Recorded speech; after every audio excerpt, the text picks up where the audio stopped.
Julian Callow, the chief European economist at Barclays Capital in London, is joining us now. Julian, so glad to have you with us. So we were just reading these headlines that it seems as if an accord has been reached for Greece. We don't have the details yet, but I'm interested in the point that John just brought up.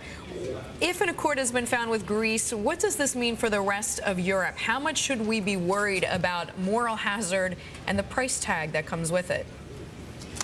Well, I think an accord is really a reflection of the deep concern that exists within Europe that there is a big risk of contagion through to other markets if Greece is not able to get some kind of assistance, some kind of backing from either Europe or from the IMF at this stage. So it's not really a surprise that some kind of basic level accord is going to be reached, I think. But as you're saying, the devil will be in the details here, and I imagine there'll be a lot of reluctance really to provide much assistance to Greece here. We've got to remember that Greece has been receiving net inflows from the rest of Europe equivalent to roughly 3% of its GDP in the last few years. So it already gets quite a lot of income flow from the rest of Europe.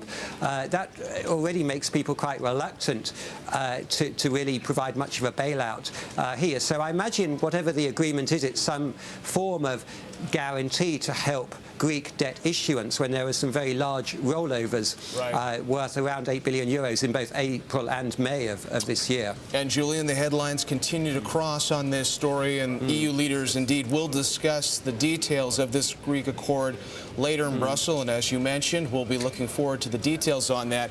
You described what could be as a Lehman Brothers potential tsunami if something was not reached. And you alluded to it earlier, but give us some details on what if you didn't see something like this.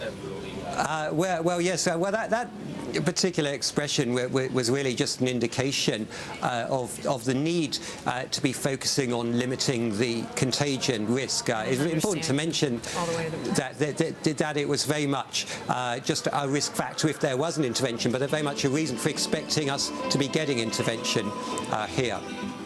Julian, I just want to go back to, as John said, tons of headlines still coming across. Angela Merkel, of course, the leader of Germany, is saying there are rules for Greece. So it seems like she wants to make a statement as well that, you know, this is not just going to be money given freely. I imagine that the Greek government is going to have to agree to certain terms, obviously bringing in their deficit, part of it.